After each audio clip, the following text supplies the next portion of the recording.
Good morning, everyone, and thank you again for the media entities that are here, from TV to radio to print. We appreciate that.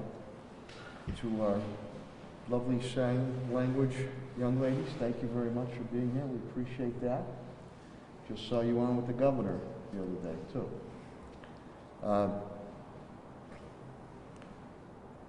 The surge continues. Friday, we had 128 testing positive. Saturday, 137. These are historic numbers. Sunday is 30, and Helen and I hope and pray it stays at 30, but we doubt that. There's always adjustments made. So basing it off those current numbers, the weekend total was nearly 300, 295, which would be historic. The week was historic in nature, 646 that tested positive. That brings our total cases from when this ordeal started back in March to 5,285. We are again very, very appreciative that Dr. Mark Kerouac, the President and CEO of Bay State Health Systems, and Dr. Robert Roos, the Chief Medical Officer for Mercy Hospital Trinity Healthcare, are always here on our Monday briefings, and more importantly, that we continue to coordinate on the surge that our hospital capacities can continue to put across the great services that they've been putting across to our residents in need. The deaths, thank God, knock on wood, have stayed at 133. That's been pretty consistent for a while now. Hopefully it stays that way. White would be 57, about 43%. Black would be 31, 23.3%. Hispanic would be 43, 32.3%. Asian would be 1.5%. In turn, the long-term care facility deaths are 57, residential 76. And again, our thoughts and prayers and encouragement go out to all the affected families. We continue in working very closely with AMR. Governor Baker stopped the spread, and Patrick Leonardo, the Director of Operations, is here, and we appreciate their continued efforts to ramp up testing. Senior meals continue to be delivered to our seniors who are in need. Flu shots, and again, I can't say it enough, please get your flu shots. Flu shot availability is there. Also, I'd like to say to the Congress, residents and business community are hurting. You've had a stimulus package before you for months, and we're going into this surge. So people, residents, businesses continue to struggle,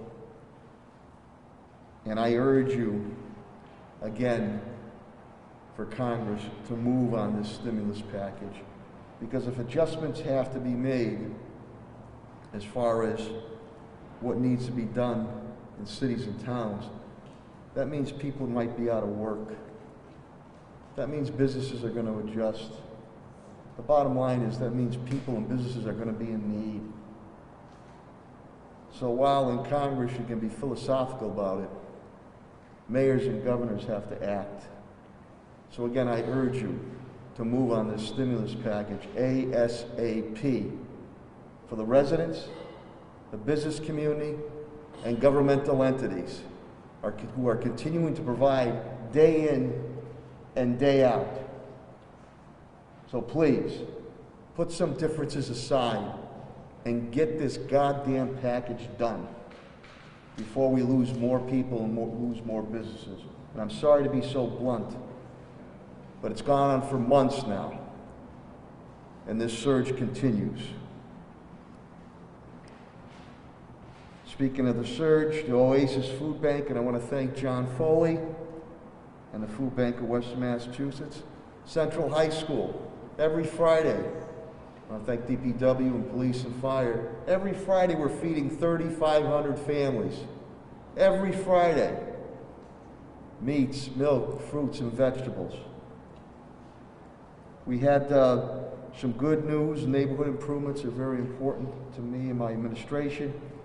That monstrosity of MCDI is finally coming down, being demolished. At one time, during the legendary days of Frank Gallooni, he helped out thousands and thousands of people at MCDI get back on their feet. Unfortunately, that went by the wayside, and that's being demoed for the improvement of the neighborhood, and the Barry Homer Street School subset and the Sam Bolden Park is going to be going there. I had a pleasant Saturday afternoon with Zelma Williams, 90 years young. They had her birthday, a little drive-by on Waldorf Street. She was the first African-American pharmacist ever in the city of Springfield's history. She writes great editorial letters, and her family invited me, and it made my day that Saturday afternoon to be able to present a proclamation to her. So, Miss Williams, I said to you Saturday, Buono Compleanno, happy birthday in Italian, and Chindan, I'll be there for your 100th. School committee, and Superintendent Warwick will get more into that, but we did vote to honor the late coach Kamari Williams, to name the gymnasium after him. On the public safety front, Commissioner Clapprood and I had a very good meeting. U.S. Attorney Andrew Lelling and Chief FBI agent from Boston, Joseph Bonavolanta, came to my office, and we met to increase our gang task force activities to get these individuals and guns off the street and make federal sentences. It seems that our state courts are becoming a revolving door, letting these repeat violent criminal offenders out. And we had a good meeting updating on our DOJ, our continued actions to address the DOJ report with Solicitor Bakula. Commissioner Helen Carlton Harris and I continue our meetings. We met with street outreach workers late last week, and our continued efforts to, we'll announce very shortly, intervene and mediate with these gang and gun and drug issues, and working with the police department, but mainly to be on the streets. Continue our mental health outreach. Commissioner Clapper and I met with BHN officials late last week to look to continue to expand mental health outreach, going out with our police officers. About 34% of the time it's mental health. It is not a criminal activity, and we don't want it to rise to that. So we're very appreciative of that.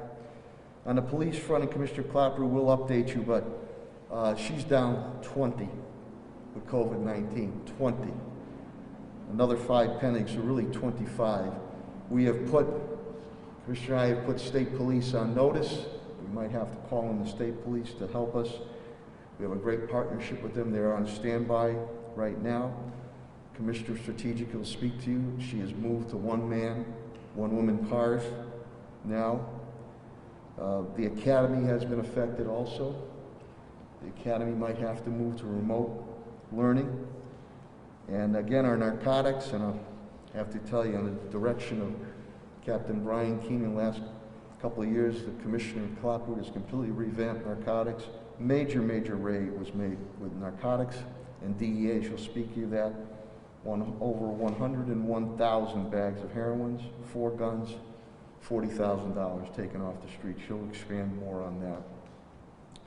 Fire front, Commissioner Calvi indicates to me we're down 1, but 5 are awaiting testing. So that puts a little strain on him if those individuals end up going down. 3 in dispatch and 2 probable, so we're making the appropriate adjustments, and we're going to work with Commissioner Helen Carlton Harris and AMR on some targeted testing. Superintendent Warwick indicates to me we're well over the 4 million mark, 4.2 million plus in meals served, breakfast, lunch, dinners, snacks to our students and families. nearly 98,596 this weekend. We continue to work on reviewing and work efforts with our school buildings, preparing them to be ready to go when and if we deem it public health-wise safe to get our kids back in class. The town hall meeting we're looking to have as soon as possible. Focus Springfield's in the midst of transferring and new equipment, and we're looking to do that as we did before to let our families and students know how we're going to move forward. In turn, I'm going to do the same thing with, which would be my third or fourth community police relations town hall meetings, but we're waiting for Focus Springfield. Again, they're in the midst of transferring equipment to do that. Flu shots continue with the school department. Director Signoli from DPW indicates to me that they're down one with COVID-19. Yard waste, again, there's been a tremendous amount of yard waste put out there, and they're a little bit behind, so be patient. DPW is in desperate need of snowplow drivers, CDL, and mechanics for anyone out there. We're in desperate need of that. And Director Signoli will give you an update on that radioactive material that they continue to trace and monitor, but I'll let him update that. On our finances, Chief Administration Financial Officer TJ Plant indicates to me we've deficit spent about $6.7 million. I'm down about $1.7 million for FY21 this year, lost revenue. Last couple of weeks, lost revenue about $871,000. We, between deficit spending and grants, about $11 million for our residents and business community in need. Grants, we offset about $6.5 million deficit.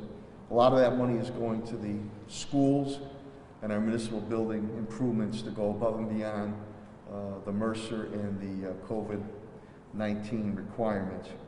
Parks and facilities, Patrick Sullivan, COVID-19, his team is down 7. Building work continues. Orders are in for the highways and all the carrier units, so we're going to be putting those in very shortly. The Sea Arena, again, will stay closed. All interstate hockey has been postponed anyways via the governors in the area, so Sea Arena will stay closed. We'll reassess in the near future. Echo Dev, Director Tim Sheen's done a great job getting money out to our businesses and our residents. Nearly $10.5 million has gone on entitlement and CARES Act.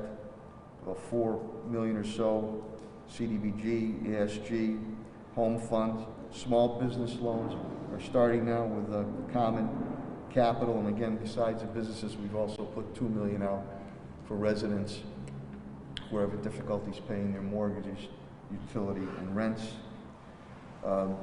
Solicitor Pakula, again, the law, HR, labor update, standard update, Attorney Bill Mahoney with HR and labor. Working with the health department, we're going to start to look at targeted weekly testing. So with that, I'm going to, again, bring forth Dr. Mark Kerouac, the President and CEO of Bay State Health Systems, and then Dr. Robert Roos, the Chief Medical Officer of Mercy Hospital, Trinity Healthcare, to make their important presentations. When they are done, so they can get back to their respective medical establishments, we will take questions immediately from the media at that point in time. Dr. Mark Kerouac.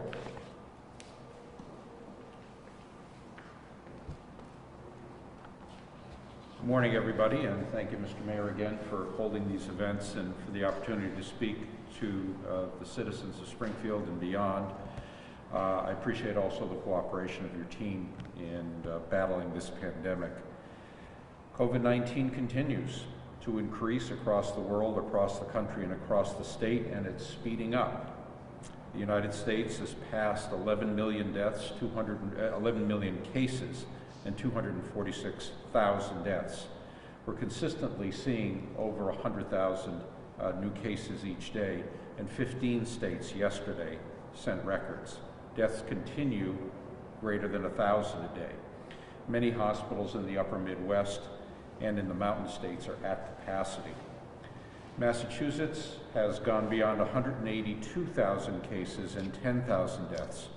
Hospitalizations have increased twofold in the last month, and deaths are up about 30% over this last time.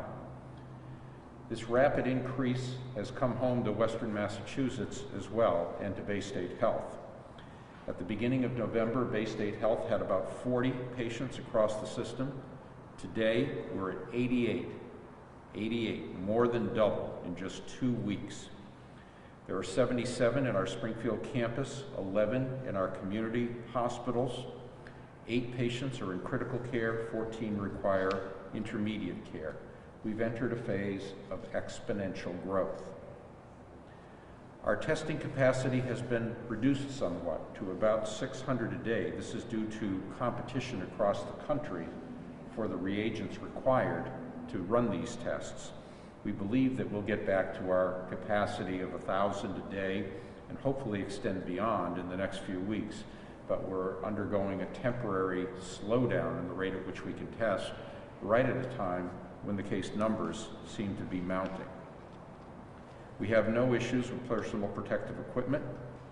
Because of the surge, our incident command team has begun meeting daily, and there are regional groups of hospital leaders that are meeting on an ongoing basis to plan for bed expansion. As I've mentioned previously, we can go up to a little more than 100 beds without closing down any elective procedures, and at the Springfield campus to about 300 beds if we were to discontinue elective procedures as we did last spring. There's no signs of any spread among staff or patients at any of our hospitals. It's therefore safe to come in for regular care. One other thing I wanted to mention today, one other major constraint is the issue of staffing. Bay State Health has 12,000 employees in about 90 different locations where care is either delivered or supported. Before the pandemic, just as a result of normal job turnover, we had about 600 openings. Today we have 1,500 openings. Many people have decided to retire early. Some have left work because of childcare needs or caring for parents. Others have had to do homeschooling and have been unable to continue in their work. Many have just decided to find something else to do. The people who are on the job today at Bay State, those who have stepped up and still step up, are to me the true heroes in this fight. They've been in the battle for 8 months now. They're tired, they're stressed. Many of them are afraid for their families and for themselves, but they're still committed. We cannot allow case volumes to double every few weeks and expect that these hardworking individuals will be able to be there for everybody. Beds don't take care of patients. Healthcare workers take care of patients. I rounded last week on one of our COVID units that today has 39 infected patients in it. And I saw patients who were afraid, gasping for breath, restless. It is maddening for me to see people argue that this is not a real disease. People are suffering and dying of COVID-19 today, right now, in our city. And the people who are caring for them are showing real courage. They are doing their job. It's now time for the rest of us to do our job and prevent the further spread of this virus. It's the usual set of behaviors we've been talking about for weeks. It's masking, social distancing, hand washing. It's important this year to keep Thanksgiving virtual, or if not virtual, small, less than 10 according to the governor. Please follow the guidance that we've talked about before regarding planning, ventilation, masking, distancing, food distribution, etc. This is a critical time, and we all need to step up and do our part, or we may not be able to take care of everyone who needs us. And that's a horrible thing for me to have to say. There has been one additional bright light come up just today. The Moderna vaccine, another Massachusetts-based vaccine manufacturer, is making the news. 95% effectiveness in a trial of about 30,000 volunteers, and a truly representative trial in that they had 9,000 minority groups, about 5,000 elderly individuals, about 3,000 individuals with chronic conditions. 95% means that of the 15,000 people who got the vaccine, only 5 got the infection, whereas the 15,000 who got the inert placebo, 90 got the infection. Tremendous effectiveness. They are not reporting any serious safety issues right now, but they still need to have their data reviewed by the FDA for the vaccine to be approved. The advantage that the Moderna vaccine has over the previously effective Pfizer vaccine is that it doesn't require any special refrigeration. It can be kept in a household refrigerator in the freezer part. So that's 2 vaccines. But remember, the vaccine is not the sole solution. Moderna has 20 million doses already developed that they are earmarking for distribution in the United States. And if the FDA approves, that could begin in later December. Pfizer has 50 million doses that they've produced. That's promised to the entire world, again, to be distributed by late December. But we need billions of doses of this vaccine, and therefore the distribution will be in a tiered fashion. High-risk individuals, frontline caregivers first, followed by individuals with other medical problems, then followed by the general public. It will likely be well into the spring before an average person is going to have access to an effective vaccine, and therefore we don't want to simply hang our hopes on the vaccine. We need to do the protective measures so that we are not seeing deaths mount and mount as they are right now, and the health system becoming overwhelmed. So please follow the guidelines. Masking, social distancing, hand washing. Get your flu shot. None of these is a guarantee of safety, but they greatly, greatly lower your risk. If we can maintain the mindset, I wouldn't say maintain because we're not maintaining it. If we could acquire the mindset of acting like a community and being responsible, each of us, for the welfare of all of us, we can keep a lid on this current surge until we get to that bright light of having a vaccine and get rid of this thing once and for all. So thank you for your time today, and thank you again, Mr. Mayor, for the opportunity, and I guess I will turn it over to Dr. Roos. Thank you, Dr. Carroll. Dr. Robert Roos, the Chief Medical Officer, Mercy Hospital for the Elderly. Thank you, Mayor, and to your entire team and to the media for continuing to report out on these important updates. Unfortunately, my update this morning on the state of the pandemic is not any more optimistic than the one that you heard from Dr. Kerouac. In fact, with each passing week, my concern grows greater than the week prior. Here in Massachusetts, even though I think it's safe to say that we have been in a better position for much of the summer than many states, we are right now still unequivocally heading in the wrong direction. When we look at the data here and across the country, the concern is that the spread of the virus, to put it frankly, is beginning to spin out of control. When you look at the charts of new infections per day, we are seeing them rise more rapidly than we have ever before across the country. This third wave of infections that we've now seen has a steep ascent that's higher than the first or the second waves. There's now been more than 11 million confirmed infections, and we went from 10 million to 11 million in just under a week. Hospitalizations are steadily increasing, and even though the rate of that increase is slower than the numbers of new infections, the total numbers of hospital cases across the country are breaking records day after day. There are hospitals in many states across the country that are reaching their own capacity. There are health systems that are making the very difficult and impactful decision to suspend or limit what we know to be critically important care. And even now, 10 months later, with improved treatments, we're still seeing 1,000 patients die each day across the country. The reality is that we've seen 250,000 people die from this disease, and estimates could project another 100,000 even by the end of the year, which would be frankly unacceptable and tragic.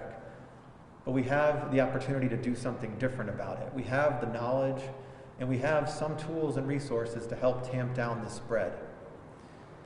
We know that from our experience here in Massachusetts, actually, where we did a very good job, not a perfect job, but a very good job in tamping down spread in the late spring and throughout the summer.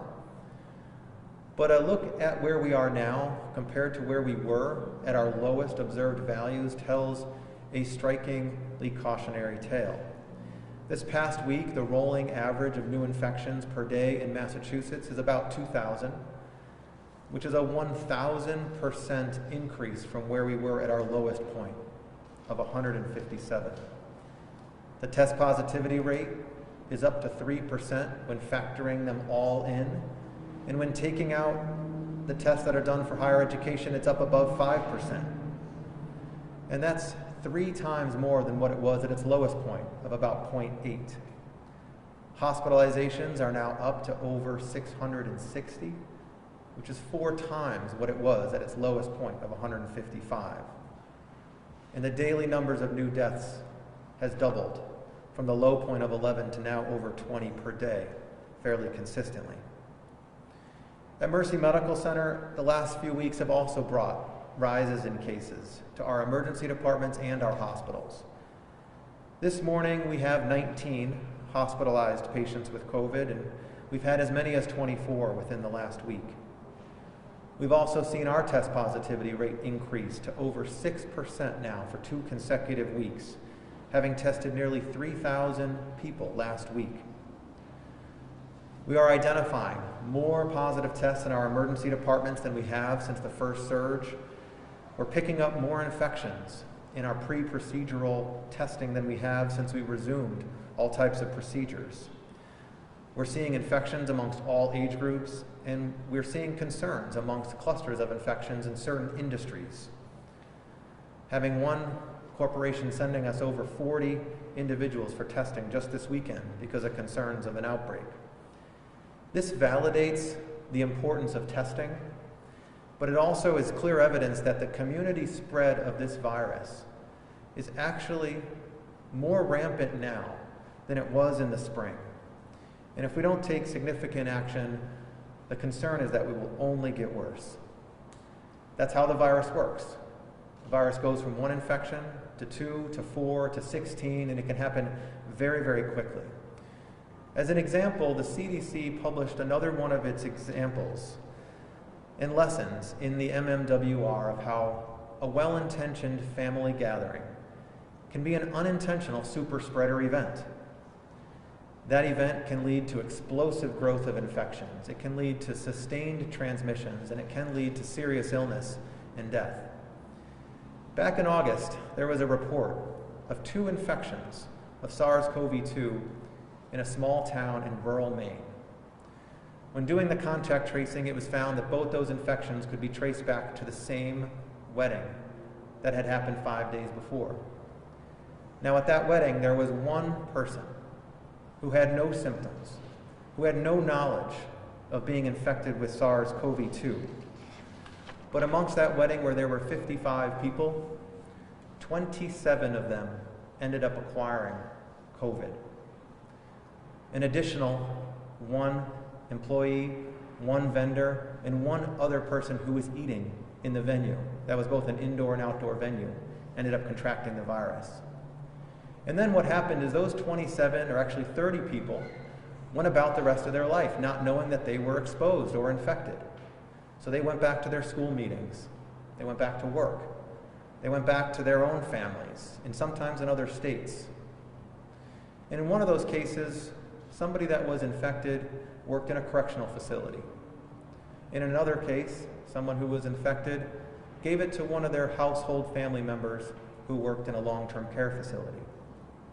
And so over the course of just a couple of weeks, that virus went from 1 to then more than 80 people in a correctional facility, inmates and staff alike being infected, more than 38 in a long-term care facility being infected.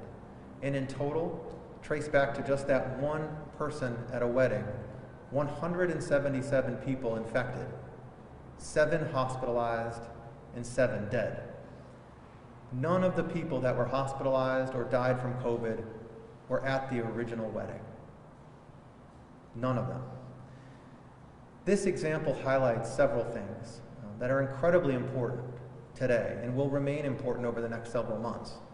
Large gatherings like weddings, birthday parties, church meetings, holiday gatherings can inadvertently have the potential to be a super spreader event. Even if the people in the environment may not be considered high risk or concerned about the potential for spread, they all interact with other people in the community, and they will over the course of days or weeks, and it can create a very serious situation for those that are most vulnerable, disproportionately impact amongst our communities. The risk goes up, of course, if there's not masking or physical distancing that's adhered to 100%. It goes up if the events are indoors.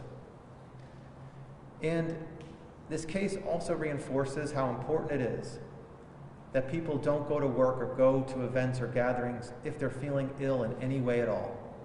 When traced back, the one person who worked at the correctional facility did in fact go to work for 2 days, not feeling particularly well, with a mild cough.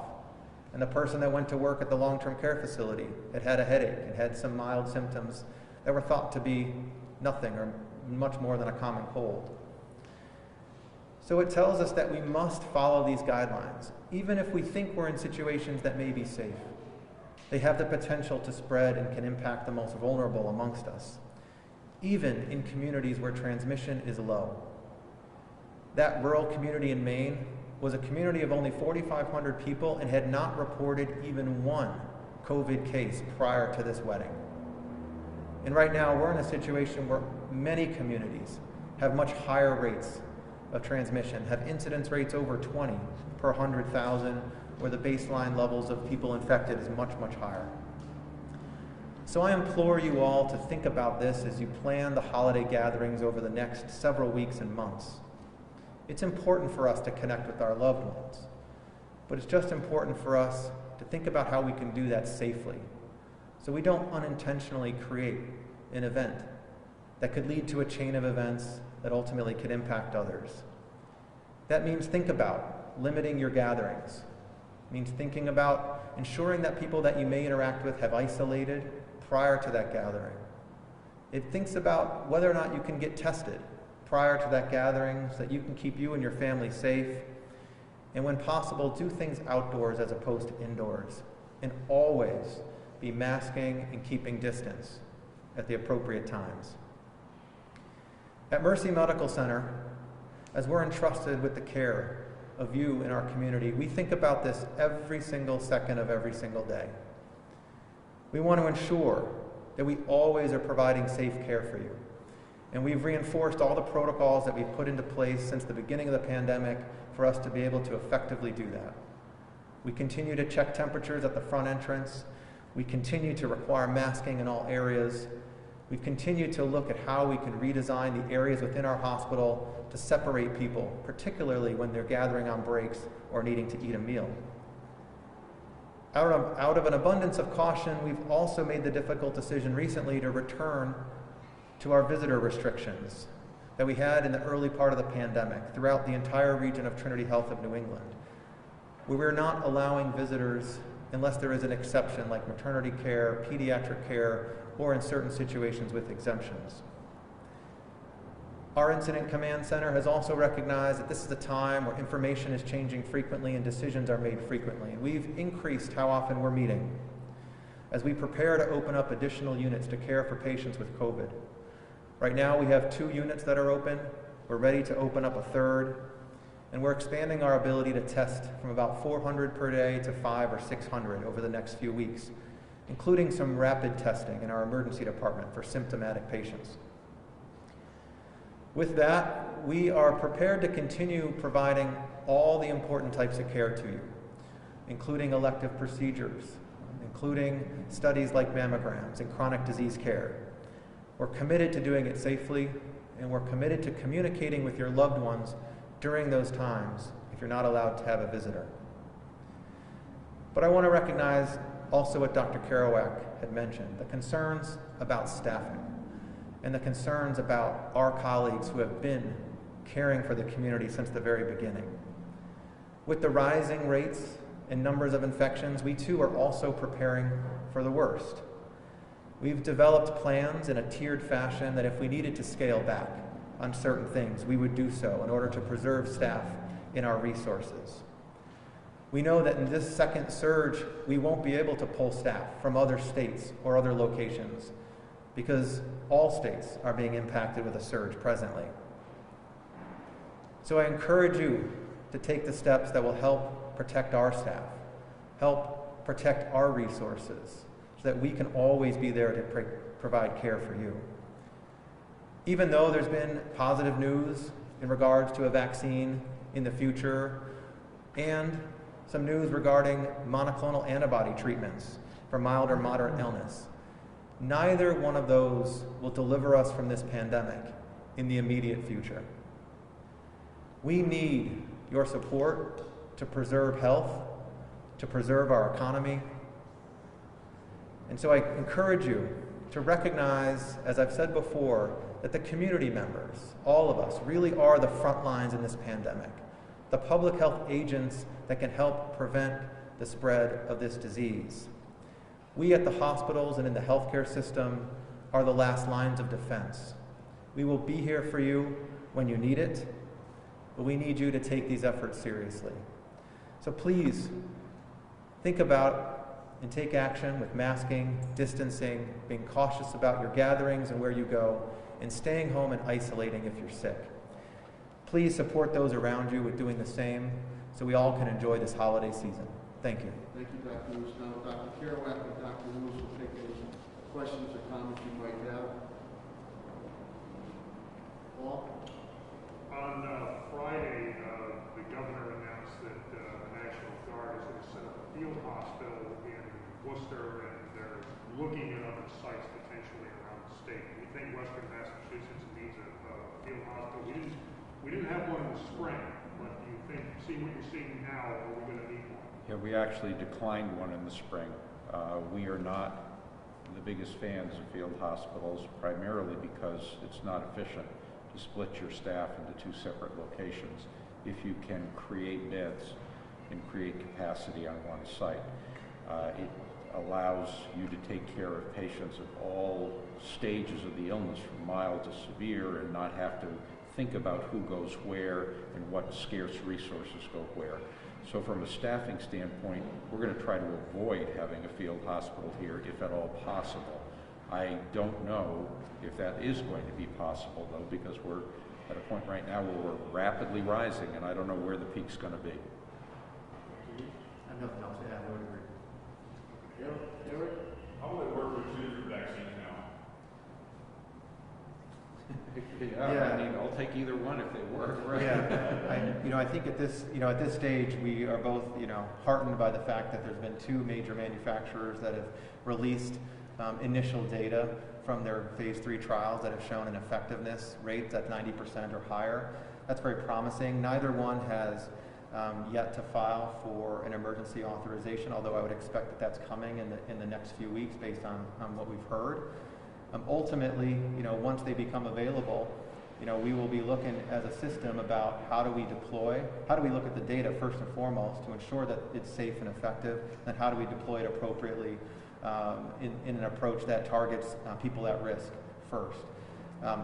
If you have more than one vaccine, that can certainly create more opportunity for people to receive a safe and effective vaccine earlier than you would if you only had one. So I think still yet to be seen on how that will all be distributed and implemented, and how some of those decisions will be made with individuals, as well as how all that will happen. But over the next few weeks, I'm sure we'll learn more, and then hopefully in the coming months, it'll become a reality.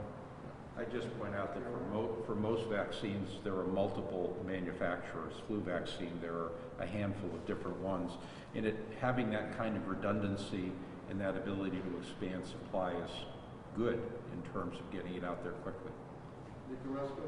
Obviously good news about the 2 vaccines. If successful, how long do you think the public needs to continue to wear masks? Obviously, of course, it depends on if those vaccines are successful or not, but how long do you think public-wise masks need to be worn? I think the masking is going to be based on new case volumes.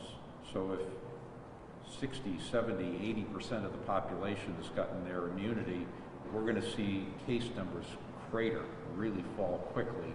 And then I think the pressure will be on public health authorities to back away from the masks. But it's going to be case numbers and not vaccine distribution that's going to drive that. Doctor, either one of you want to respond to this. I know that the remdesivir has a multi-day course on it, and I've been reading some areas where there are people who basically responded already well before the course is over, but they have to remain hospitalized sometimes. But I've also heard, I can't remember right now which hospital it was, but somebody who was from one of the hospital systems in Connecticut, speaking of that, Governor Lamont's press conference, talked about how they were sometimes doing like, they're trying, giving somebody remdesivir and then letting him go, you know, and kind of like monitoring that way. I wasn't sure if you responded well to how that might be clogging some of the capacity at hospitals, and if there is any talk about maybe giving people that dosage and then letting them go home and just monitoring them. Speak to that at all? Yeah, remdesivir has been shown to be as effective when given 5 days, for 5 days, as the original recommendation of 10 days. Is it possible that some smaller number of days would be as effective? I guess, but the study hasn't been done yet. The key thing about giving it in the home setting is that you need to carefully monitor somebody's oxygenation and be willing to get them back in the hospital if indeed things got worse. But you know, this is all kind of new stuff, and so the possibility of home-based infusions, I'm sure someone's going to be exploring it at some point.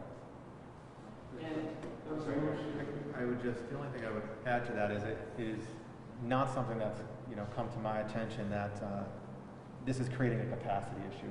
As mentioned, remdesivir can be given for 5 days. We're giving it to patients that have an oxygen requirement in a hospital, and typically those patients would remain in the hospital for that duration of time. So it's certainly possible that that might shift, but I don't see that causing any of the concern at the moment in our experience.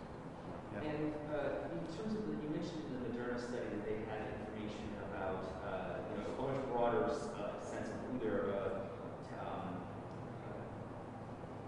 test subjects were.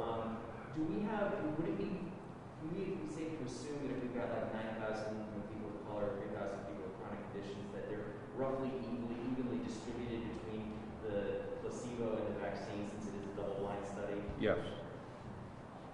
Never. I can talk a little bit about hiring at Bay State.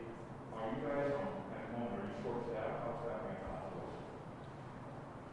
Our staff are stretched. There are some areas where they're overextending. They're having to work overtime hours, extra shifts, that sort of thing, and that just adds to the stress and strain. And so we have 1,500 open positions, and we, you know, if qualified people showed up tomorrow, we'd fill them all. Yeah. So right now we have capacity for both COVID and non-COVID patients without making any changes to the existing services that we have. So we have adequate staff to provide care for the community. The concern about staffing is that our staff have been through a tremendous amount over the course of the past 10 months.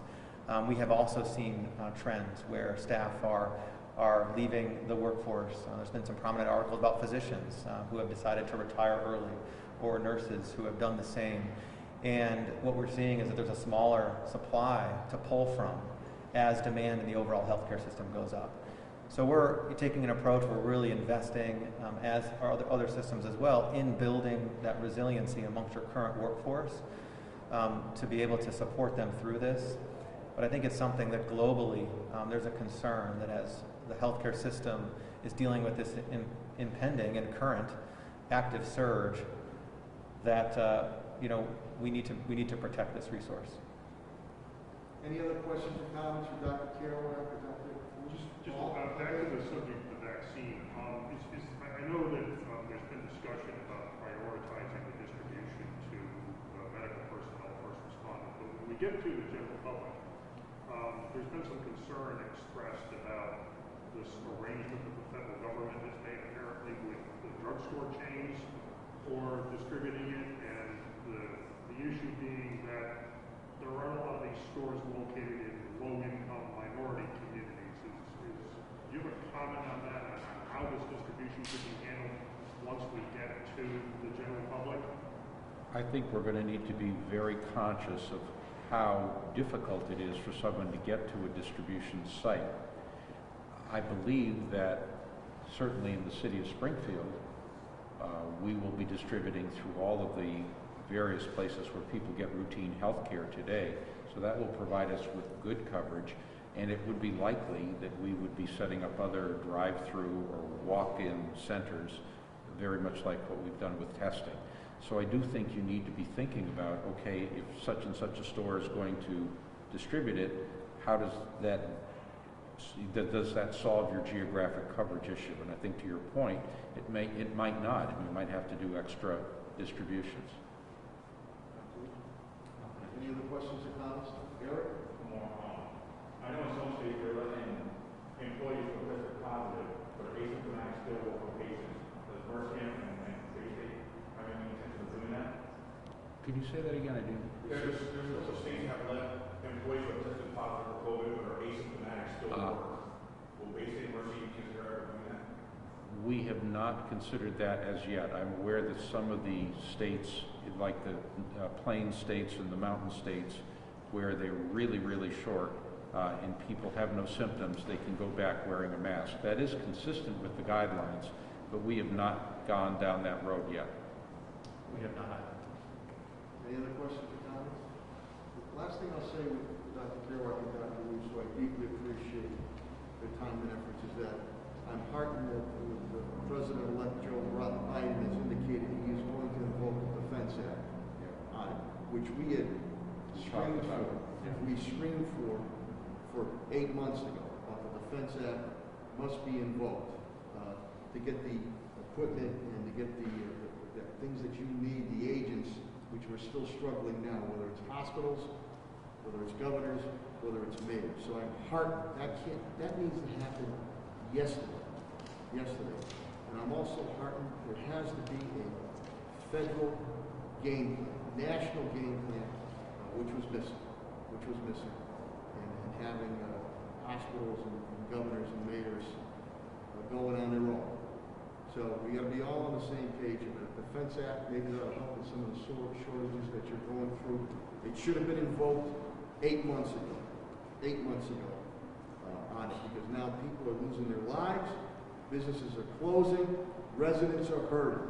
So Congress, please, get off your behind and pass that stimulus act so we can continue to move forward. Dr. Kerouac, Dr. Russo, thank you very much.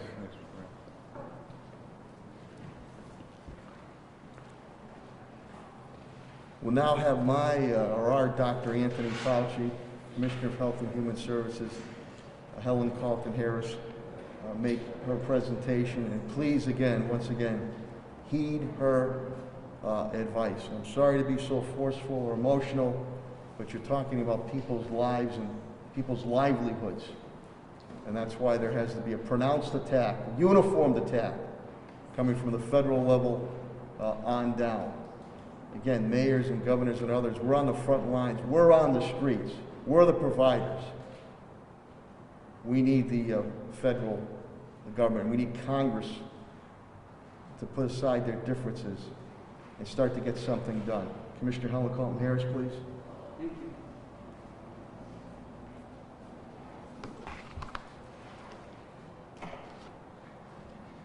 Thank you, Mayor Sarno. Appreciate you. Thank you very much for being here. One more Monday. It has been said over and over again, we in the Commonwealth of Massachusetts and this nation are in a surge. We are seeing unprecedented numbers of COVID-19 positive individuals. The city of Springfield, as the mayor said to you, has hit an all-time high since this pandemic began In 1 week, we have 646 cases.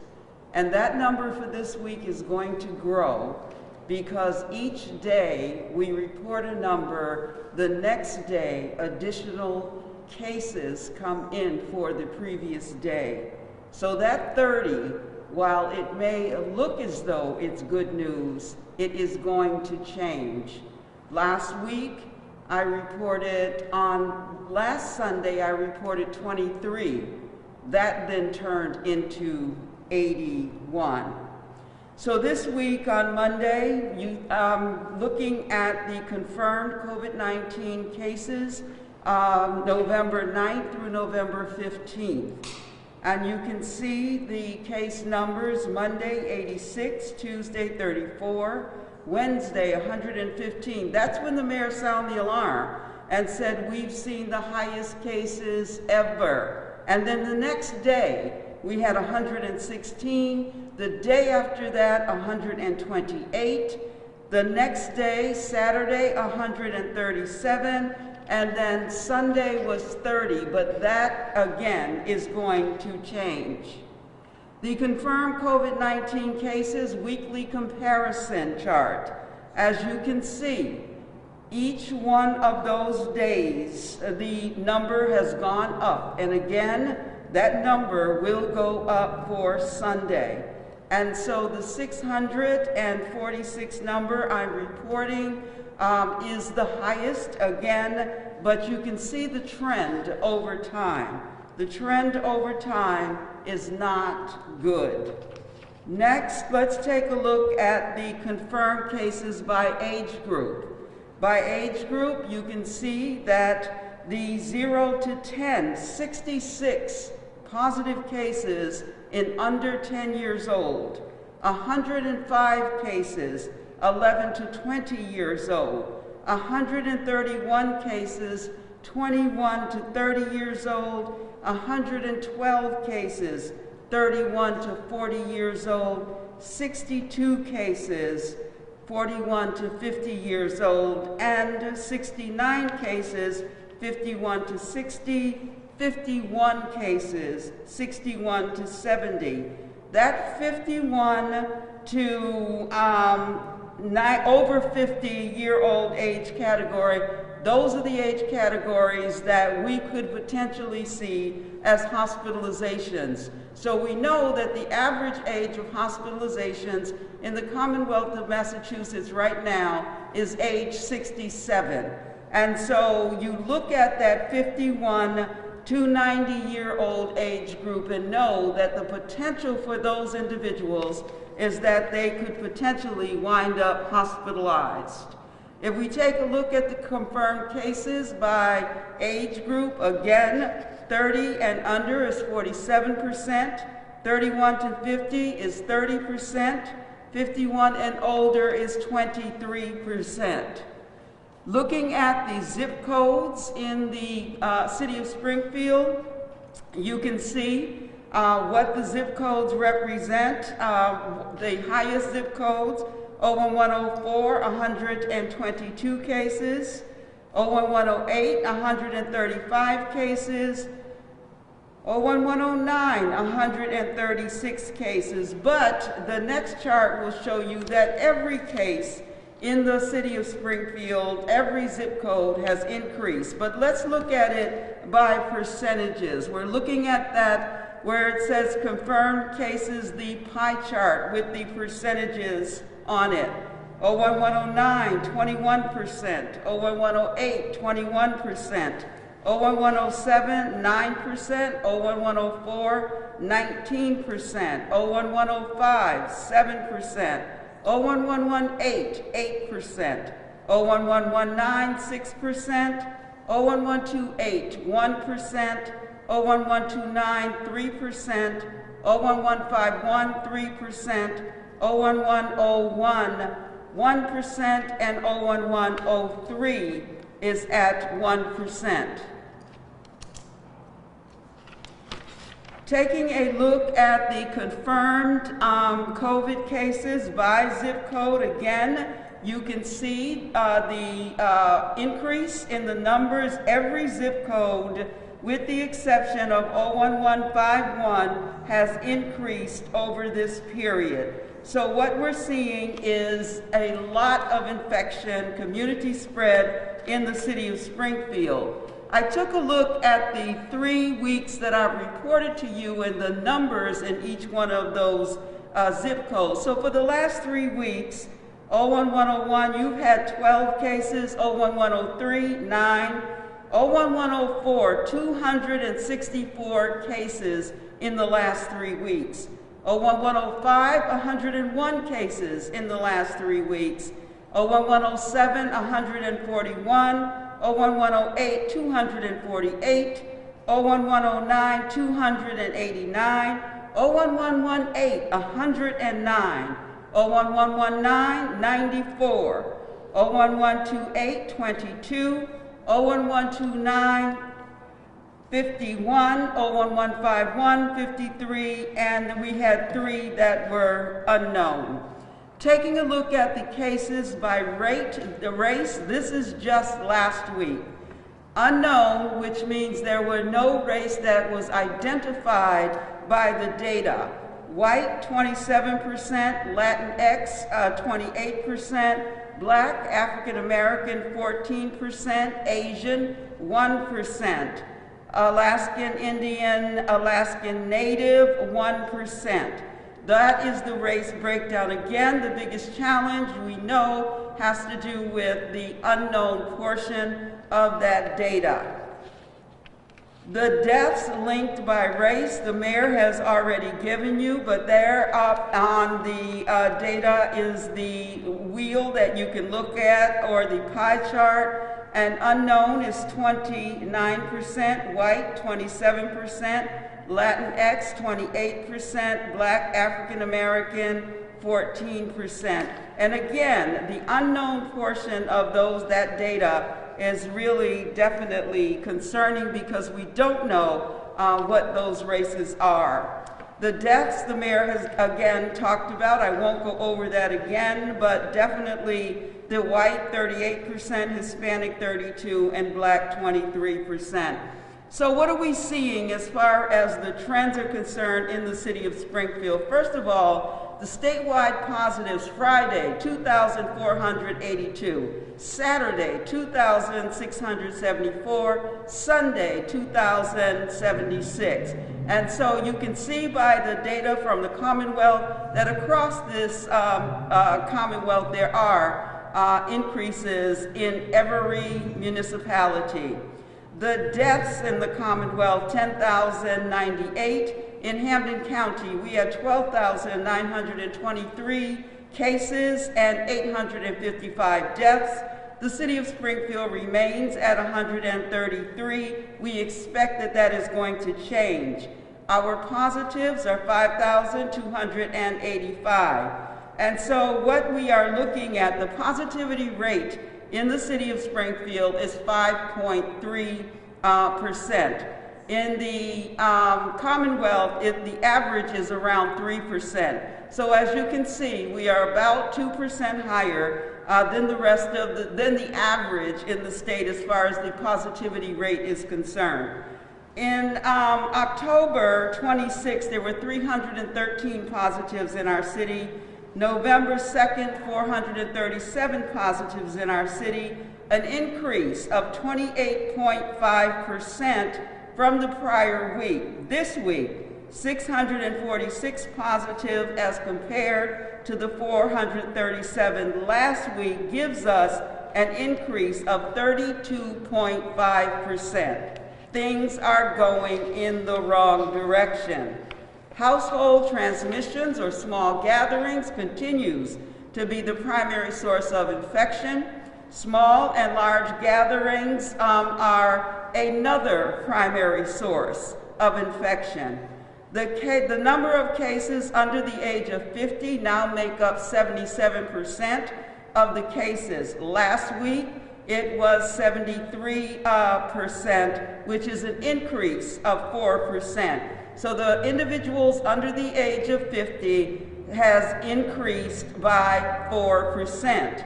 26.5% are under the age of 20, which is a 4.7% increase, and 37.6% are between the ages of 21 and 40. Together, under the age of 40 makes up 64.1% of the positive cases in the city of Springfield. 23.2% are over the age of 50, which is a 3.4% decrease from last week. The uptick in cases are experienced across, again, the city of Springfield. 54% of the cases come from 01104, 8, and 9. Last week that was 55%. 60.8% of the cases in those three areas accounts for a 5.8% increase in our city. Again, the positivity rate in the city of Springfield is 5.3. So what are we doing here in the city of Springfield to try and combat this surge that we're experiencing? We continue to do outreach to our neighborhood councils and civic associations when we get calls asking for materials or any other support. Then we are there to do that. We do have our environmental health team who is on the ground. They are going to businesses. They are following up on all of those calls that you leave us on our hotline to try and ask our businesses to please cooperate, and for the most part, they are. And so we want to continue on that trend. We will continue to be out, not just during the day, but our staff, our dedicated staff, is out in the evening as well, trying to make sure that businesses and individuals are following through. We had a task force. We have a COVID cold weather task force and flu. They will be meeting again this Thursday. The goal is really to make sure as a municipality and as a city, we are all on the same page and doing what's necessary in order to do mitigation, prevention, and intervention. And so we are trying very hard not to work in silos, but to work across city departments as well as our community partners. We are working to make sure that our students and our staff have what they need as far as resources are concerned in order to be effective. I appreciate the work that was done with Springfield Public Schools. We tested these student athletes, and I believe they have begun to finish their season. There was not, I think there was 2 students and potentially 2 staffs out of over 500 that was tested. That was very low, and so we felt very good about saying we could move forward. Again, I want to thank the superintendent, assistant superintendent, Jeannie Clancy, and Dwayne Early and Mayor Sarno on that concerted effort to get our students to be able to have some measure of normal activity. But the season is probably only 1 more week, and the superintendent can speak to that, but I believe that it's 1 more week or 2 at the most, but that season will end. We have made the decision to close Sear Arena for another couple of weeks, just to make sure that we're looking at the positivity rate in the city and the case rate in the city. We know that sports can potentially be super spreaders. Hockey has had some clusters in the past, and we want to make sure that we're doing everything we can to keep our students and our athletes safe. The governor's order around stay at home is still in effect. Everyone should be at home by 10 o'clock. Businesses, restaurants should close at 9:30 so that individuals can be home by 10. So we should be in our homes from 10 p.m. till 5 a.m. unless it's critical and we have errands or health needs. You know that all entertainment venues, including casinos, museums, salons, gyms, must also close at 9:30.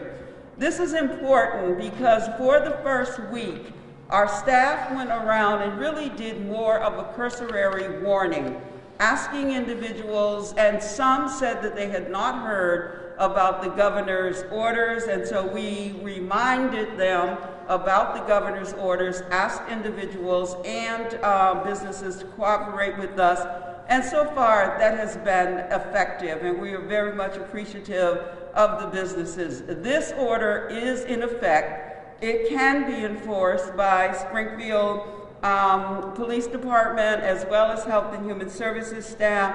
The police department is in every public health regulation that we promulgate, and so they have obviously enforcement powers as well. But my staff was out during the evening and checking on stores and asking individuals that we saw, do you want a face covering?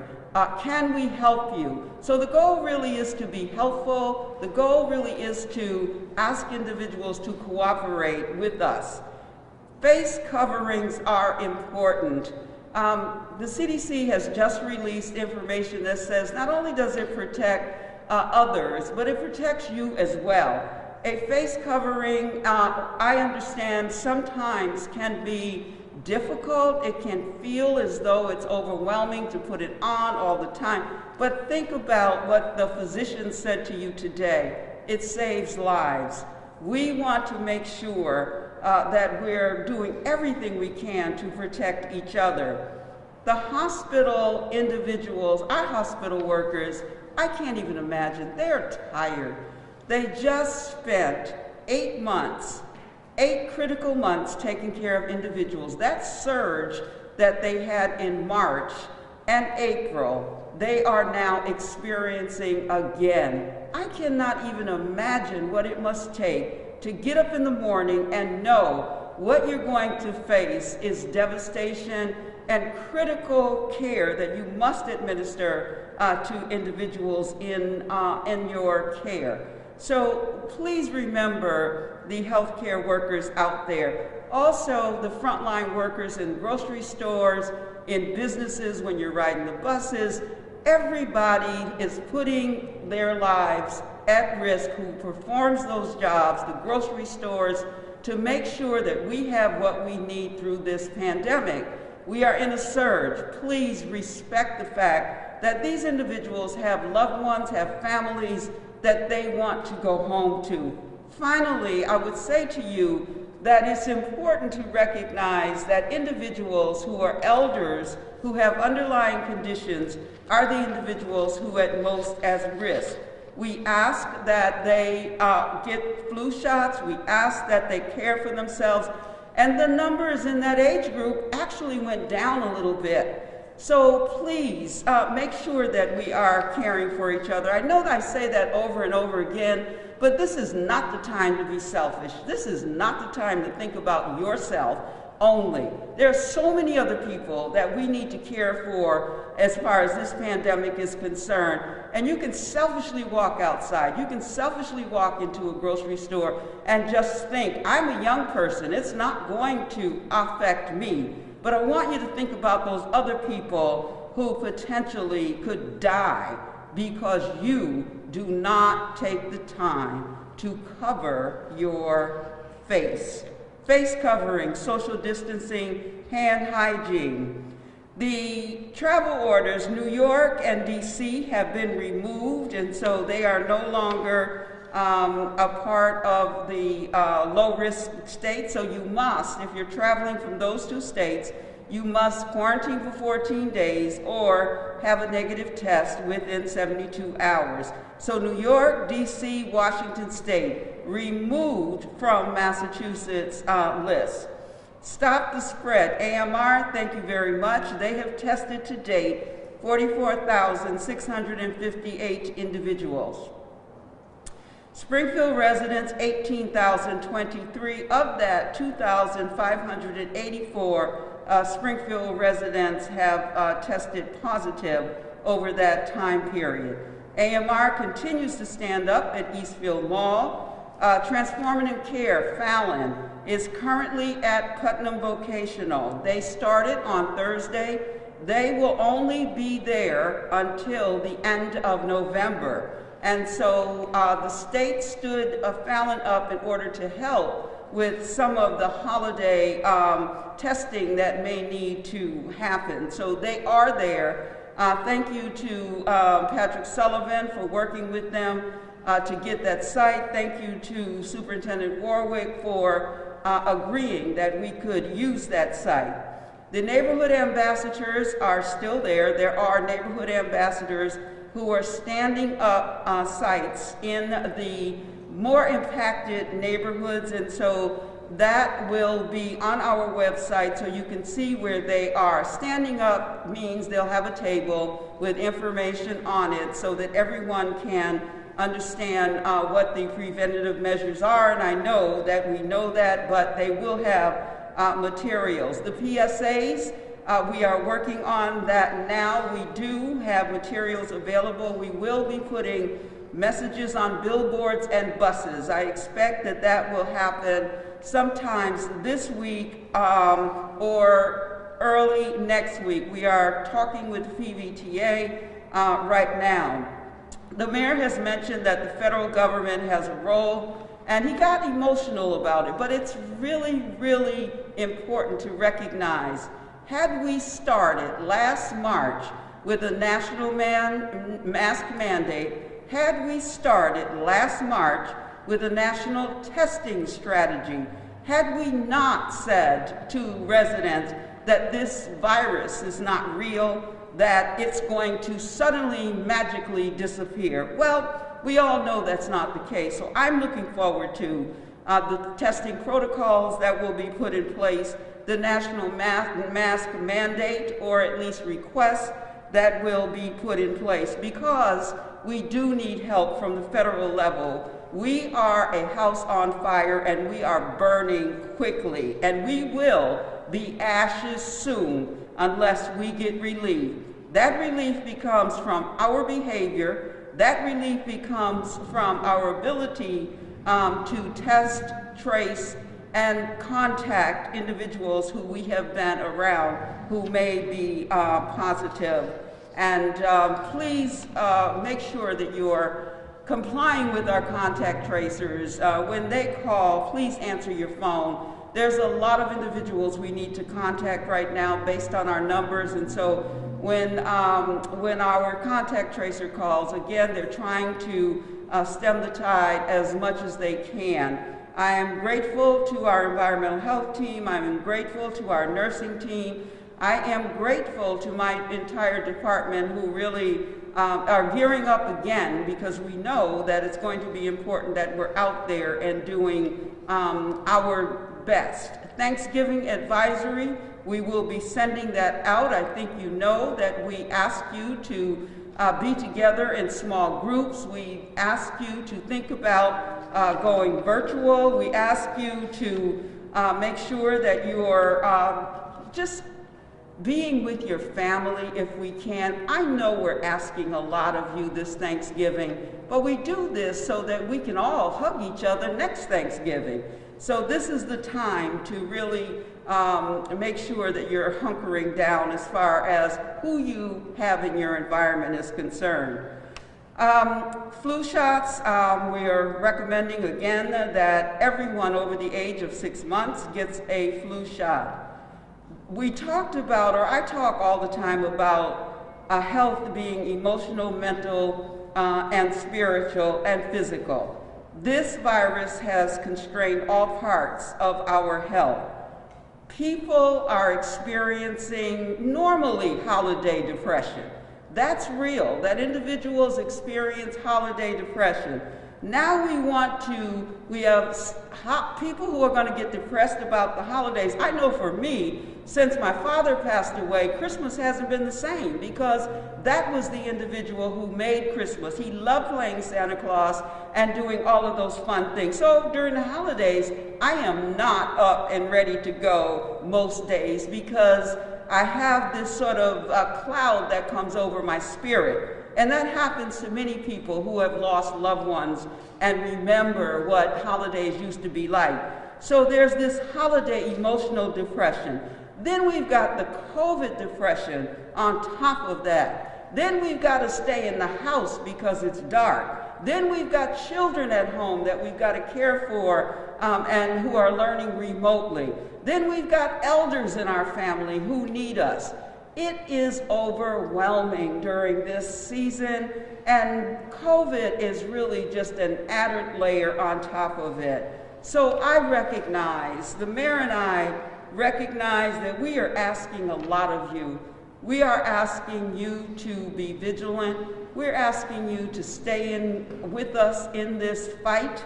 And the mayor continues, and he will say it again, we will defeat COVID-19. We cannot be in your homes every day. We cannot be in your businesses every day. We cannot be in your life every day. We can't walk with you on the streets every day. And so I'm asking that you adhere to the guidance. Some of it is very simple to do. Think about saving a life. Wear your mask, wash your hands, watch your distance, and make sure that you are taking care of yourself emotionally throughout that process. Thank you. Thank you very much, Commissioner Helen Colton-Harris, aka Dr. Anthony Fauci.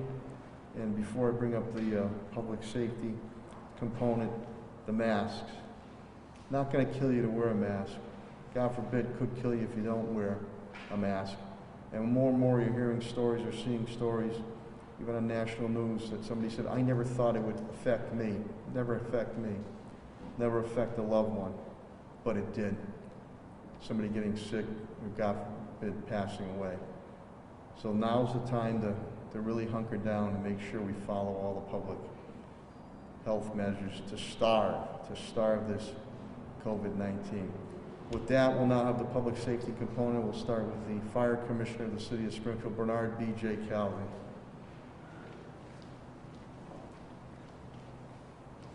Thank you, Mayor. Good morning, everybody. As the Mayor stated, we have one person out with COVID at the fire department. We have 6 others at this time who are out awaiting testing. Hopefully they'll be negative and we can get them back to work soon. And we have one additional person who had a close exposure who was in quarantine. I just got that on the phone. Other than that, we've had a few small fires in the city this past week, nothing really to speak about. I'd like to encourage everybody to be safe over the holiday coming up with Thanksgiving. Please be careful with your cooking. Try to limit turkey frying. You know, that can always cause a catastrophic incident. If you put a frozen turkey into the hot oil, it can cause a very large fire very quickly. Other than that, everybody have a great Thanksgiving, and that's all I have for this week. Thank you. Thank you, Commissioner Calvi. And now the perspective from the Springfield Police Department, the Police Commissioner of the City of Springfield, Cheryl Clapper. Thank you, Mayor. The police department right now, as it was mentioned, we have 20 who are out with COVID-19. They are positive. And then I have about 5 who are awaiting tests. We try to get testing done whenever we can at the police department, and I'd like to thank Patrick Leonardo and AMR and Commissioner Calvi. We've been sharing any resources we have as far as testing sites to make sure that your first responders are tested and safe. I'd like to thank the women and men of the Springfield Police Department. Like the healthcare workers, this has been a long haul. 8 months of COVID-19, 8 months of other tensions, 8 months of other issues, and they show up to work every day and they're doing a stellar job. And I'd like to thank both the sworn and the civilian components at 130 Pearl Street and our other locations. We have gone to one-man cars. This is necessary because of the rise in COVID-19 positives. It's not something that the officers really enjoy. I think they'd rather be with their partners and in two-man cars. In some locations, two-man cars are really called for. We're doing the best we can. I'd like to thank Pat Sullivan for the cleanings and the availability of the chemicals that we need in between the cars coming in and out. As the mayor mentioned, we did have a good meeting with U.S. Attorney Lelling and head of the FBI and local FBI. I look forward to a good working relationship. I put someone back in the FBI task force. With the rise in the guns and the gun crimes, I look forward to them being able to help me out with some sentencing so we're not experiencing the revolving door as we have been. Over the weekend was fairly quiet, but on Friday they did have a good seizure. It was narcotics officers with DEA. Again, it was over 110,000 bags of heroin. It was over $40,000 in cash. And there was 4 semi-automatic handguns. So Captain Keenan, thank you, and to his narcotics officers who continue to do good work despite all the problems and the stressors. Thank you so much for your hard work. Thank you, Mayor. Thank you, Commissioner Clapper. We'll now get an update, Springfield Public Schools, from our Superintendent of Springfield Public Schools, Dan Warwick.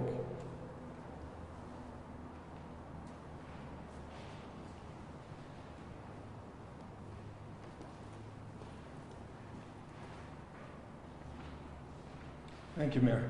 Morning, everyone.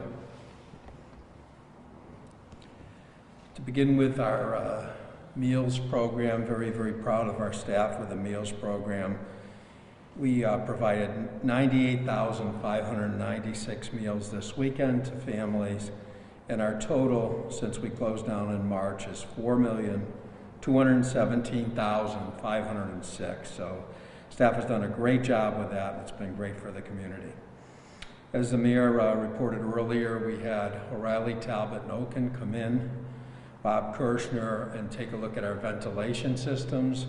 We're working on bringing those ventilation systems up to meet all of the ASHRAE standards, much higher than what's required, but what we should be at in light of this crisis. So we're working on that as we speak. We're going to have, working collaboratively with Focus Springfield, another town hall meeting to get feedback from the entire community on our reopening plan. Right now, temporarily, until we can run that town hall meeting, we're going to stay remote in light of the surge that's going on, and again, everything that's going on right now would lead us to that. But we'll take a look at it and get feedback on that. And of course, returning kids before the ventilation systems are all taken care of would also be something that I think school committee would have serious concern about. We're working with Jeannie Clancy and Helen on our flu shot program, getting information on that. But as of the end of the year, the kids before they need to get the flu shots, and we're working with the nurses. We're going to have a lot on our website about availability of those flu shots, but they're going to be a mandated part of the immunizations like we've done in the past. With the support of the mayor, we've bought iPads for all of our preschoolers. We're still working on the distribution of those iPads, and families who need one can get one at the school, and if not, call the school and we'll actually deliver them to the homes. Helen mentioned this earlier, our sports program with the great support of our health department. We tested all of our fall athletes just to take a precaution because we had a little outbreak. And of all those tests, there were almost no positives in there. There was only a few.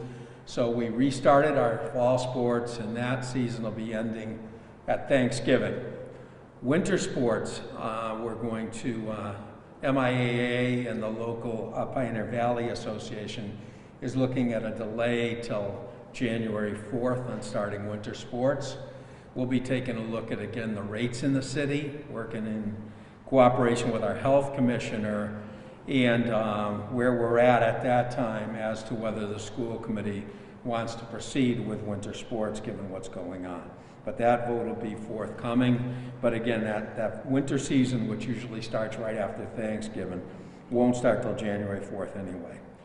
We have a helpline, again, for any family that has difficulty with the online services that is available and on our website. MCAS right now, we don't have an answer for families right now. As it sits, the commissioner is saying that MCAS will go on, but they're taking a look at that. There could be changes. Obviously, there's going to be changes at the federal level. Whether MCAS makes sense this year in light of the learning loss that's going on and the disruption to learning, or whether that time would be better spent on instruction. More news will be forthcoming on that. We don't have an answer.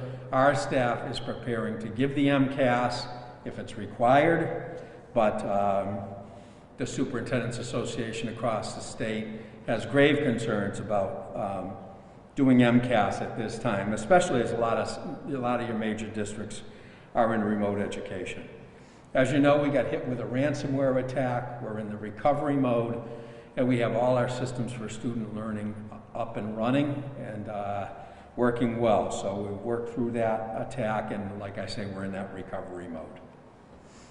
Thank you, Mayor. Thank you, Superintendent Warwick. We're now going to have the update from Department of Public Works Director Chris Signoli. Let me just reiterate that we are in need of snowplow drivers. Again, there's license with the CDLs, and when I talk about mechanics, whether at DPW or fire department, these are specialized mechanics or police, license and hydraulics and many of that. So, but if you have those qualifications, we are looking for you. So without further ado, the Director of Department of Public Works, Chris Signoli.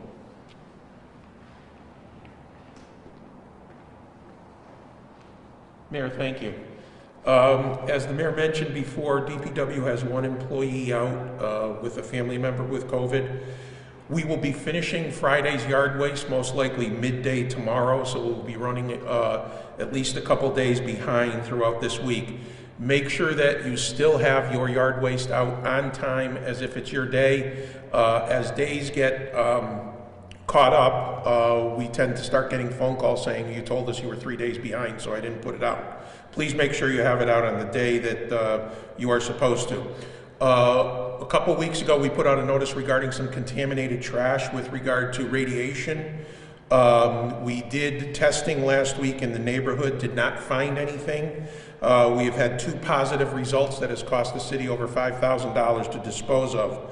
Most likely in those cases, it is people who, people or animals who are having radiation treatment and then are throwing either medical equipment, we're not talking about pills, we're not talking about drugs, we're talking about medical equipment, diapers, etc., into the trash. So we will continue to look for that throughout the city. As the mayor mentioned, the department has a significant amount of openings that we are trying to fill, specifically mechanics. So if people out there are very interested, the advertisements are up on the city website. We are still looking for plows in the city. Right now we have about 90 in process with the city. We need to have 150 is where we like to be, because we know when we have a storm there's not going to be all 100% of them will not be there. A few weeks ago we were having a rash of traffic controllers getting hit. While that stopped, it's turned into traffic signals getting hit. So over the last week or so, we've had a number of them knockdowns throughout the city that we have had to spend a large amount of overtime addressing. And most of the major construction projects in the city are starting to wind down. Our paving program has stopped for the year. We are still doing sidewalk work, but the major construction projects, Bay and Berkshire, Central Street, etc., will be starting to wind down over the next few weeks. And that is it, Mayor. Thank you. Thank you, Director Signoli. On the Facilities Management and Parks Department, as Superintendent Pat Sullivan, his team did a wonderful job. Director Sullivan, please.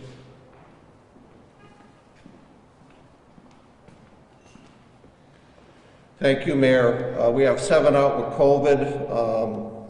I also want to thank the Mayor, Finance, and the entire Cabinet for their support as we manage through the COVID crisis. All the items have been ordered to reopen our schools and our municipal buildings, to keep our municipal buildings safe.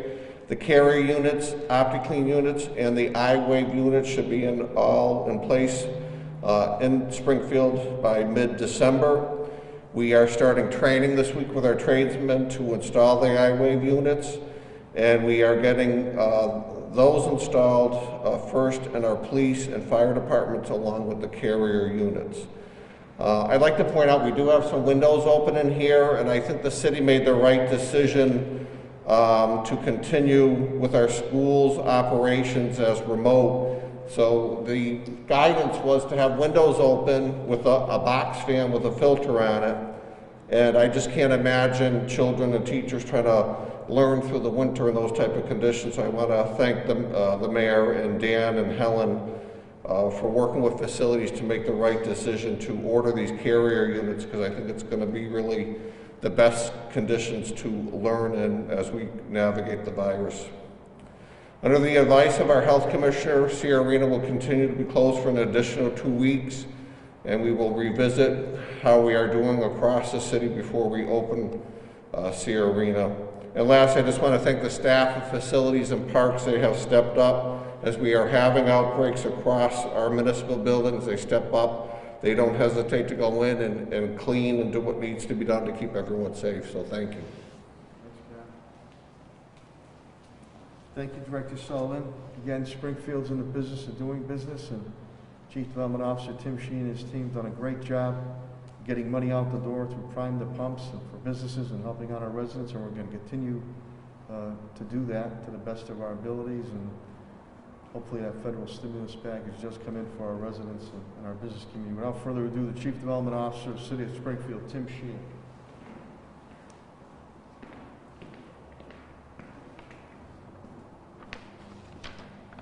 Thanks, Mayor. To date, the City of Springfield has deployed $10,452,942 to assist the community in overcoming the obstacles and challenges associated with COVID. In the CDBG CARES Act, the funding from HUD was roughly $4 million to date. We have deployed $3.6 million. That comes down to $2.2 million for economic development, $791,000 for public services, and $600,000 for job training. The ESG CARES Act funding from HUD was $5,111,942. All of that has been deployed. It's gone, $1.6 million has gone out for homeless operational services. Rapid rehousing, $1,649,000. Homeless prevention, $846,000. And street outreach at $417,000. In addition, we're preparing to close on the first small business assistance financing in conjunction with Common Capital, and we continue program outreach and intake. We are, the workforce technical development RFP is out, and just to give you an understanding of what is happening with the rent and mortgage relief, and this is for the Hampden County and Hampshire County from Wayfinders. In the past 4 to 5 weeks, Wayfinders has processed 2,500 applications for assistance. The spending is primarily on emergency rental assistance. Put that in context, last July through October, they processed approximately $400,000 worth of assistance. In July through October of 2020, they have processed $1.9 million. And they're averaging between 80 and 100 applications a day. So to double down on the mayor's comment, clearly there's significant need out there. Our resources are being deployed and they're running low. And the need is not stopping. So congressional help hopefully will come forward in the not too distant future. Thank you, Mayor. Thank you, Director Sheehan. Again, you received the financial update and the legal update. HR Labor Director Bill Mahoney gave you, and then Solicitor Ed Pakula. So at this point in time, we'll open it up to any questions or comments you might have from my cabinet heads or myself. Paul? I've got a question for Commissioner Clapper. Commissioner Clapper, please.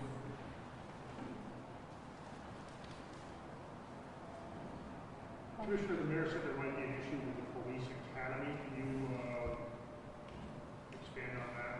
Yeah, well, I reported 20 personnel with positive COVID tests, and 2 of the 20 are actually recruits that are in the academy out at East Street.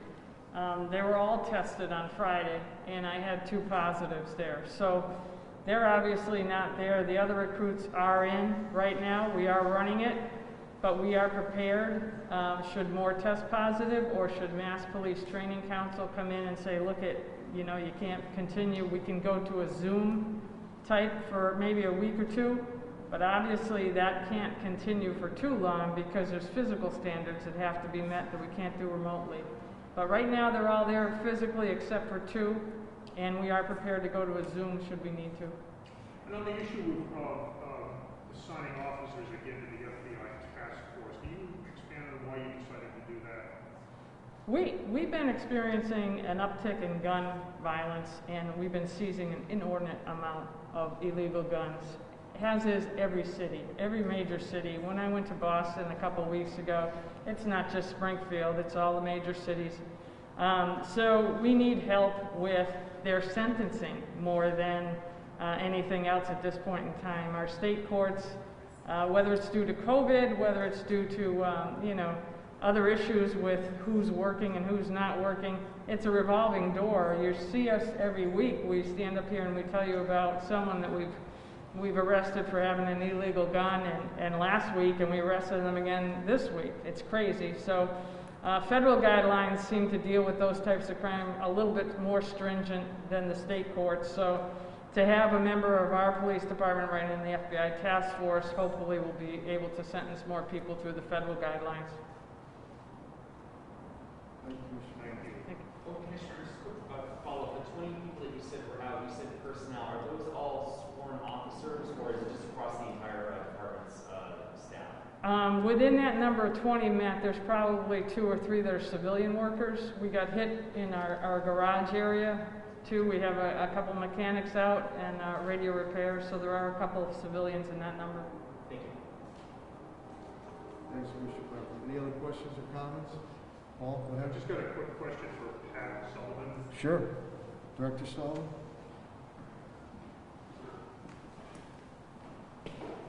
This is a non-COVID question. How's the drawdown at Lake Massasoit going? The drawdown's been completed. Last week, because of the warm weather, we did have an exodus of turtles trying to find, basically to go about their daily routine. And usually it's much colder at this time of the year, so they would have started their hibernating process. But working with the Mass DEP and our TJO Center, over 30 were captured and brought safe and brought to other areas. So other than that issue, everything has gone as planned. So everything's on schedule. The actual repair work will start next year. So we'll finish our design, go out to bid this winter, and then start in the spring, early summer. You have to do the drawdown at this time of the year just for the wildlife so they can properly hibernate and be safe during that drawdown period. What will you say to the public as far as accessing the area where the water... We've posted the public park areas to basically stay off those areas, and I would advise that anyone living along the lake, they shouldn't take that chance. It's slippery. It's some areas you could sink. I think the fire department actually went out to pull somebody out that got stuck in the mud. And the other area is that is the Mill River. It's still actively running. There's areas that are going to be very deep. So we'll continue to post that through the winter, especially in the winter. Don't try to cross the Mill River because that could be 6 to 8 feet of water that channeled, so someone could drown. So we want everyone really staying off those areas. And has I know it was on TV a week or 2 ago about the cars that were taken out. Has other debris being removed? Is there a plan to go in and do some cleanup work? We're going to be working over the winter. It's not as extensive. There is debris, but it's nowhere near the amount that we had in 1996, 97 when we did the drawdown. So we are making plans, and we will be coordinating that in this late winter, spring. Depends. Some of the larger trees we might do in the winter, when the ground's frozen, it'll be safe for those that personnel to remove those large trees that have fallen along the edges. But it is our intent over the 18 months to do cleanups. Yep. Thank you, Director Sullivan. Again, it's not very sexy, but those dams, Van Horn, or whether the Water Shops Pond, Van Horn helps protect Bay State Medical Center, Atwater in the north end, and Water Shops Pond protects Maple High Six Corners. And the south end, God forbid, if they were ever to break, you'd be deluged of millions of gallons flooding those areas. So I appreciate the work that Director Sullivan and Tina Quagliato Sullivan from Timmy Sheehan's shop there on the resiliency grants that we've received. Any other questions or comments? Okay, hearing none, I really want to thank, again, the media, the TV, radio, and print media for continuing to get this message out. I want to thank cabinet heads all the way down to rank and file. They have been tested and true through a number of man-made and natural disasters. And I want to thank you, each and every one of you, the residents and business community, for your resiliency, your patience. I know this has been very cumbersome. I know this has been very aggravating, and we've all become very tired. But we've done it before. We need to knock down this surge, and I ask you to be cognizant of that. And please, wear your masks. Again, wearing a mask is not going to kill you. God forbid, not wearing that mask could possibly kill you. I know the holidays are coming up, and we're all getting sick and tired of those air hugs, but you only should be around the individuals, family members, friends who you have been around, and you need to keep those gatherings small, as Commissioner Helen Colton Harris indicated, so we can all regroup and rejoice down the road when and we will defeat this COVID-19 coronavirus. 2020 has been it sucked, let's put it that way. 2021 will be a year of good health and peace, but I need each and every one of you to continue to follow the guidelines. And Commissioner Helen Colton Harris indicated to you the percentage on the age range, and you see from 50 on down, or 40, really 20, 30, that has really increased tremendously. So to our young people, you are not invincible. And to others, please, we don't want you to become a story saying, hey, I never thought it would happen to me, or I never thought it would happen to a loved one on that. We will continue to coordinate as we do daily with our hospital system, Dr. Kerouac at Bay State and Dr. Roos at Mercy, to make sure if the surge continues that we have the hospital capacity to be able to get the residents the help that they need. We will continue to coordinate with Governor Baker and Lieutenant Governor Polito for any state assets that we might need. And once again, I'm hopeful that the Congress at the federal level really starts to light a fire under you-know-where and get something done here. People are struggling. Businesses are struggling. My Chief Development Officer, Tim Sheen, just told you, we're putting out every dime we can to the residents in the business community. So more than ever, that stimulus is needed yesterday. Also to help local and state governments to plug the holes for the deficit spending we're doing because our residents and business community are in need. So with that, I wish you all good health and go out and have a great day. God bless. Thank you very much.